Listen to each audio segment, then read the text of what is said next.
Good evening दोस्तों, कैसे हो आप लोग। आज हम यूपी पुलिस और यूपीएसआई के लिए जो पॉलिटी की हमने सीरीज चलाई है 30 डे सीरीज, उसका पार्ट नंबर 2 लेकर आया हूँ। इसमें हम भारत का संवैधानिक विकास पढ़ेंगे और इस टॉपिक से जितने भी क्वेश्चन बन सकते हैं जो एग्ज़ाम में आने के लिए आ सकते हैं उनको हम डिस्कस करेंगे। तो आज हम पढ़ेंगे भारत का संवैधानिक विकास। तो शुरू करते हैं। एक और हाँ, इस वीडियो बनाने से पहले जो मैंने कंटेंट लिया है 3-4 बुक से कलेक्ट किया है। एक तो एग्जामपुर की जो बुक है भारत के संविधान की, दूसरी पीसीएस की जो पूर्वावलोकन बुक आती है वो है, तीसरी किरण की जो वन लाइनर फैक्ट्स है वो, और एक चौथे नंबर का खान सर। इन सबको मैंने निचोड़ निकाला है जो अपनी इस वीडियो में मैंने डाला है। तो चलो शुरुआत करते हैं। भारत का संवैधानिक विकास। तो कहाँ से भारत के संविधान बनने की शुरुआत हुई थी, इसका हम संक्षिप्त इतिहास देखते हैं। तो सन 1757 ईस्वी की प्लासी की लड़ाई और 1764 ईस्वी को बक्सर की युद्ध को अंग्रेजों द्वारा जीत लिए जाने के बाद बंगाल पर ब्रिटिश ईस्ट इंडिया कंपनी ने शासन का शिकंजा कसा।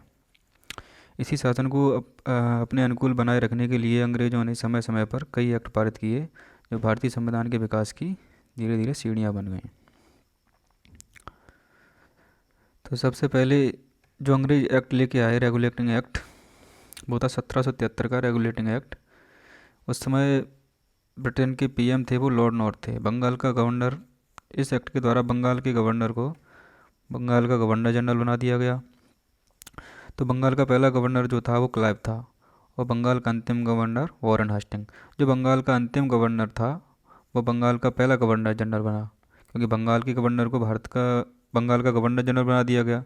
तो बंगाल का पहला गवर्नर जनरल जो था वॉरेन हेस्टिंग था। इसी एक्ट के द्वारा 1774 में कलकत्ता में सुप्रीम कोर्ट की स्थापना की गई, और सुप्रीम कोर्ट में 4 सदस्य थे, जिसमें पहला एक चीफ जस्टिस था। चीफ जस्टिस थे एलिजा एम्प्रे, और तीन अन्य सदस्य थे जिनके नाम थे चैम्बर्स, लेमास्टर और हाइड। इस अधिनियम के द्वारा कंपनी के कर्मचारियों पर निजी व्यापार करने तथा भारतीयों को उपहार लेने पर से प्रतिबंध लगा दिया। ऐसा होता था कि अंग्रेज जो होते थे वो राजाओं महाराजाओं से उपाधियां लेते थे, और उस उपाधि या पैसे लेने के बदले वो अंग्रेज़ों के साथ मिल जाया करते थे। तो इसलिए ईस्ट इंडिया कंपनी ने एक नियम निकाला कि कंपनी के कर्मचारी निजी व्यापार करने तथा भारतीयों से उपहार लेने से प्रतिबंध लगा दिया गया उनका। इस अधिनियम के द्वारा गवर्नर जनरल की सहायता के लिए 4 सदस्यीय कार्यकारिणी परिषद का गठन किया गया।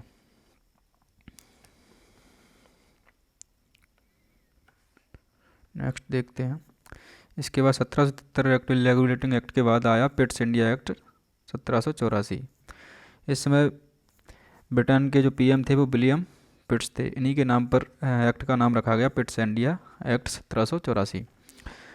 तो जो ईस्ट इंडिया कंपनी थी इसके कार्य पृथक कर दिए गए। एक राजनीतिक कार्य कर दिया गया और व्यापारिक कार्य कर दिया गया। राजनीतिक कार्य के लिए बनाया गया बोर्ड ऑफ कंट्रोल, और व्यापारिक कार्य के लिए बनाया गया बोर्ड ऑफ डायरेक्टरेट्स। और ये 2 बोर्ड बनाए गए थे, बोर्ड ऑफ कंट्रोल और बोर्ड ऑफ डायरेक्टरेट्स। इनका जो अंत होता है बोर्ड ऑफ कंट्रोल और बोर्ड ऑफ डायरेक्टरेट्स, इनका अंत आगे चल के 1858 का गवर्नमेंट ऑफ इंडिया एक्ट आएगा, उसके द्वारा इनका अंत कर दिया जाएगा।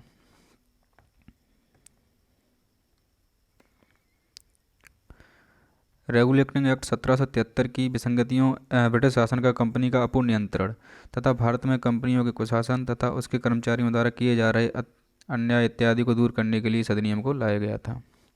1784 का जो पिट्स इंडिया एक्ट था उसको लाने का केवल एक ही कारण था कि 1773 में जो रेगुलेटिंग एक्ट आया था उसके जो नियम बनाए गए थे वो ईस्ट इंडिया कंपनी द्वारा बहुत ज़्यादा भारत पर कुशासन की नीति अपना रहे थे, मतलब कोई नियम पालन नहीं कर रहे थे। इसी को देखते हुए ब्रिटेन ने 1784 में पिट्स इंडिया एक्ट लेकर आए। फिर आया 1813 का चार्टर एक्ट। इस एक्ट से शिक्षा पर पहली बार 1 लाख रुपए खर्च किए गए। इस एक्ट से जो ईस्ट इंडिया कंपनी थी उसका चीन और चाय के व्यापार को छोड़कर ईस्ट इंडिया कंपनी का व्यापारिक एकाधिकार को समाप्त कर दिया गया। और इसी एक्ट के द्वारा ईसाई मिशनरियों को अनुमति मिली कि वो अपने भारत में आकर धर्म प्रचार कर सकते हैं। फिर आया 1833 का चार्टर एक्ट। इस चार्टर एक्ट के द्वारा गवर्नर जनरल को पूरे भारत पर कानून बनाने का अधिकार मिल गया। और इस एक्ट में बंगाल के गवर्नर जनरल थे जो वो भारत के गवर्नर जनरल बना दिए गए। तो बंगाल के अंतिम गवर्नर जो थे भारत के पहले गवर्नर जनरल बन गए। तो बंगाल का पहला अंतिम गवर्नर जनरल जो था विलियम बेंटिंक था, और यही भारत का गवर्नर जनरल बना दिया गया। जो भारत का पहला गवर्नर जनरल था वो विलियम बेंटिक, और बंगाल का अंतिम गवर्नर जनरल भी यही था। इसी एक्ट के द्वारा विधि आयोग की स्थापना की गई। जो विधि आयोग के जो पहले सदस्य थे मैकाले थे, और विधि आयोग की स्थापना भी मैकाले ने की थी। ईस्ट इंडिया कंपनी का व्यापारिक एकाधिकार जो समाप्त कर दिया गया। 1813 के जो रेगुलर चार्टर एक्ट था उसमें चाय और चीन के साथ व्यापार को छोड़कर ईस्ट इंडिया कंपनी के व्यापारिक एकाधिकार को समाप्त कर दिया गया था। अब 1833 के चार्टर एक्ट में ईस्ट इंडिया कंपनी का पूरा व्यापारिक एकाधिकार समाप्त कर दिया गया। अब केवल राजनीतिक कार्य ईस्ट इंडिया कंपनी अब केवल राजनीतिक कार्य ही करेगी। इसी एक्ट के द्वारा दास प्रथा का अंत कर दिया गया 1843 में। दास प्रथा के अंत के समय जो वायसराय थे वो कौन थे? एलन बरो।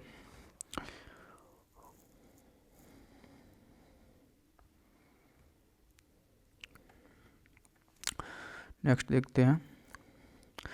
चार्टर एक्ट 1833 ने सिविल सेवकों के लिए चयन खुली प्रतियोगिता को आयोजन शुरू करने का प्रयास किया गया। जो सिविल सेवकों के चयन के लिए जो प्रयास किया गया खुली प्रतियोगिता का, वो 1833 के चार्टर एक्ट के द्वारा किया गया। और प्रतियोगिता जो कराई गई वो 1853 के चार्टर एक्ट के द्वारा कराई गई। अब 1853 का चार्टर एक्ट पढ़ते हैं। 1853 का चार्टर एक्ट। अब ये देखो, सिविल सेवकों के लिए खुली प्रतियोगिता कराने का प्रारंभ किया गया। इसके लिए 1854 में भारतीय सिविल सेवा के संबंध में मैकाले समिति की नियुक्ति की गई।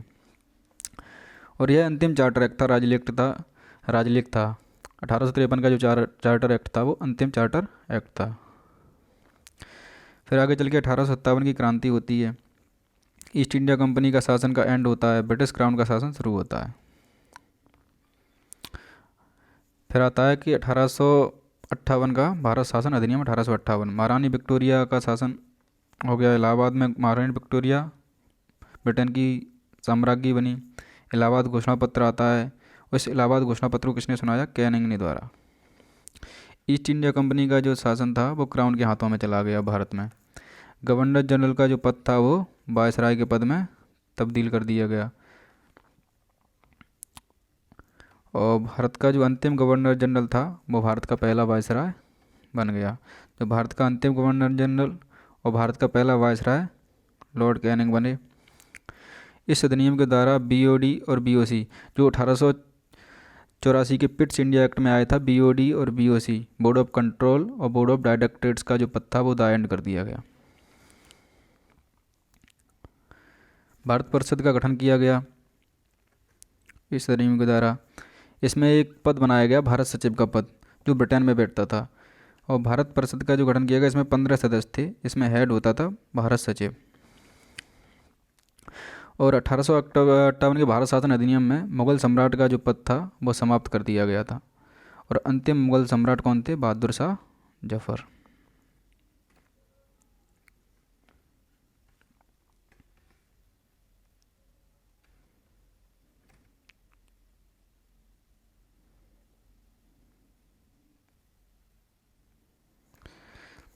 नोट आगे पढ़ते हैं। बंगाल का पहला हमने पढ़ा था, बंगाल का पहला गवर्नर कौन था? क्लाइव। बंगाल का अंतिम गवर्नर और भारत का पहला गवर्नर जनरल वॉरेन हेस्टिंग थे। बंगाल का अंतिम गवर्नर और भारत का पहला गवर्नर जनरल, बंगाल का पहला गवर्नर जनरल वॉरेन हेस्टिंग थे। बंगाल के अंतिम गवर्नर जनरल और भारत के पहले गवर्नर विलियम बेंटिक थे। और भारत के अंतिम गवर्नर जनरल और भारत के पहले वायसराय लॉर्ड कैनिंग थे। अब पढ़ते हैं 1861 का भारत परिषद अधिनियम। भारत परिषद विधायी संस्था, कानून बनाने का अधिकार किसको मिल गया? गवर्नर जनरल को। 1861 के भारत परिषद अधिनियम संपूर्ण भारत पर जो कानून बना सकता है गवर्नर जनरल बना सकता है। वायसराय अध्यादेश जारी करने की शक्ति मिल गई वायसराय को। और ये अध्यादेश की अवधि कितनी हुआ करती थी? 6 माह। और 1861 के भारत परिषद अधिनियम के द्वारा पहली बार बजट प्रस्तुत किया गया भारत में। और बजट प्रस्तुत किसने किया? जेम्स विल्सन ने। फिर एक अधिनियम और आता है, इसको हम बोलते हैं शाही उपाधि अधिनियम 1876 का। 1876 का शाही उपाधि अधिनियम। इस अधिनियम के द्वारा 28 अप्रैल 1876 को एक घोषणा द्वारा महारानी विक्टोरिया को भारत की सम्राज्ञी घोषित किया गया। भारत की सम्राज्ञी कब घोषित किया गया महारानी विक्टोरिया को? 28 अप्रैल 1876 को। इसके लिए एक अधिनियम आया था 1876 का, शाही उपाधि अधिनियम। फिर एक अधिनियम आता है 1892 का अधिनियम। इस अधिनियम के द्वारा अप्रत्यक्ष निर्वाचन प्रणाली की शुरुआत हुई। भारतीयों को बजट पर बहस करने और सरकार से प्रश्न पूछने का अधिकार दिया गया। बजट पर बहस करने और सरकार से प्रश्न पूछने का अधिकार किस अधिनियम के द्वारा दिया गया? 1892 के अधिनियम के द्वारा। पर जो पूरक प्रश्न पूछने का अधिकार है वो इस अधिनियम में दिया गया, वो आगे चल के पार्लियामेंट्री सुधार अधिनियम में क्रॉस क्वेश्चन भी कर सकते थे हम सरकार से। पर 1892 के में अधिनियम में केवल हम भारत बजट पर बहस भी कर सकते हैं, सरकार से प्रश्न पूछ सकते हैं, पर क्रॉस प्रश्न नहीं पूछ सकते। फिर केंद्रीय विधान परिषद सदस्य।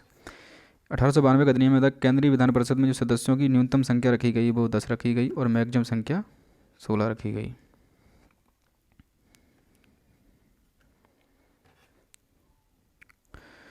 फिर आता है 1909 का पार्लियामेंट्री सुधार अधिनियम। इस अधिनियम में पढ़ते हैं पार्लियामेंट्री सुधार अधिनियम में, ये पार्लियामेंट्री सुधार अधिनियम, ये नाम ऐसे पड़ा है कि जो मार्ले जो थे ना वो ब्रिटेन में भारत के सचिव थे। मिंटो थे वो भारत में वायसराय थे उस समय 1909 के समय। तो इस अधिनियम का नाम पड़ा पार्लियामेंट्री सुधार अधिनियम। इस अधिनियम को बोला जाता है यह सांप्रदायिक निर्वाचन प्रणाली की शुरुआत इसी अधिनियम से हुई थी, जिसमें सबसे पहले पृथक निर्वाचन जो कराए गए थे वो मुसलमानों के सांप्रदायिक निर्वाचन कराए गए थे।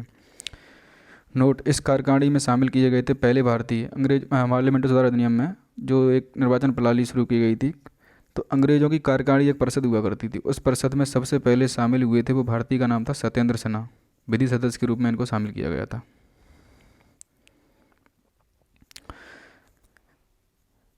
जो लॉर्ड मिंटो थे इनको सांप्रदायिक प्रतिनिधित्व का प्रथा बोला जाता है।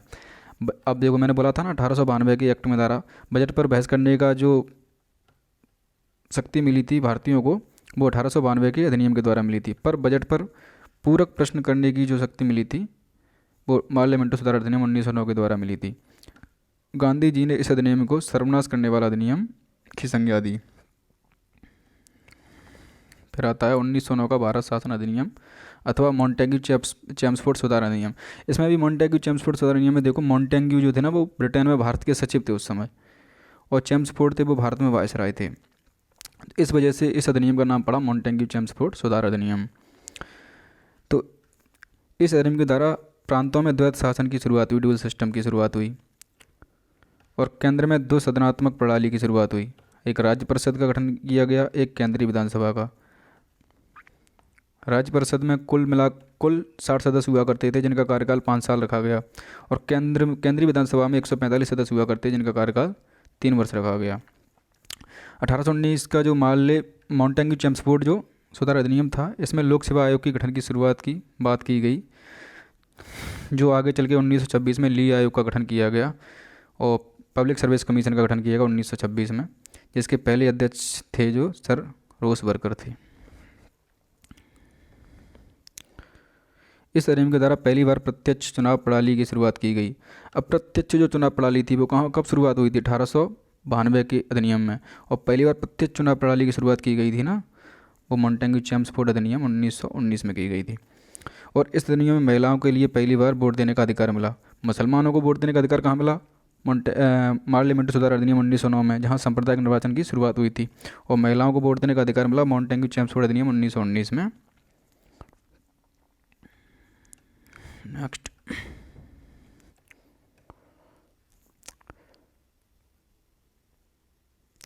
अब पढ़ते भारत शासन अधिनियम 1935। इस अधिनियम के द्वारा संघात्मक सरकार की स्थापना की गई। केंद्र में प्रांतों में द्वैत शासन को समाप्त कर दिया गया। जो प्रांतों में द्वैत शासन लगाया गया था वो कहाँ से लगाया गया था? 1919 के मॉन्टेग्यू चेम्सफोर्ड अधिनियम द्वारा। पर प्रांतों में द्वैत शासन समाप्त कब किया गया? भारत शासन अधिनियम 1919 में। प्रांतों में तो द्वैत शासन समाप्त कर दिया गया पर लागू कहाँ किया गया? केंद्र में द्वैत शासन 1935 के अधिनियम द्वारा, भारत शासन अधिनियम के द्वारा लागू कर दिया गया। मुद्रा और साख पर नियंत्रण के लिए आरबीआई की स्थापना की गई। 1935 का जो भारत शासन अधिनियम था इससे मुद्रा और साख पर नियंत्रण के लिए आरबीआई की स्थापना की गई। रिजर्व बैंक ऑफ इंडिया की स्थापना 1935 में की गई। और एक्ट कब आया था इस आरबीआई का? 1934 में। सांप्रदायिक निर्वाचन प्रणाली की विस्तार किया गया। दलितों को, महिलाओं को, श्रमों को वोट डालने का अधिकार दे दिया गया। बर्मा को, इस अधिनियम के द्वारा बर्मा को भारत से अलग कर दिया गया 1937 में। फिर लास्ट में एक अधिनियम और आया, भारत शासन अधिनियम 1947। इस अधिनियम के द्वारा ही देश आज़ाद हो गया था। 15 अगस्त 1947 को भारत को स्वतंत्र एवं संप्रभु राज्य घोषित किया गया। वायसराय के पद को समाप्त कर दिया गया तथा दोनों डोमिनियन राज्यों में गवर्नर जनरल पद का सृजन किया गया। कौन कौन से दो डोमिनियन राज्य बने थे? पाकिस्तान और भारत। इन दोनों में ही जो वायसराय का जो पद था वो समाप्त कर दिया गया और गवर्नर जनरल के पद को सृजन कर दिया गया। इसके अलावा जो भारत और पाकिस्तान में ब्रिटिश शाही उपाधि से भारत के सम्राट शब्द को हटा दिया गया। तो इस वीडियो में जितने भी भारत के संवैधानिक विकास से क्वेश्चन बन सकते हैं मैंने डिस्कस किए हैं।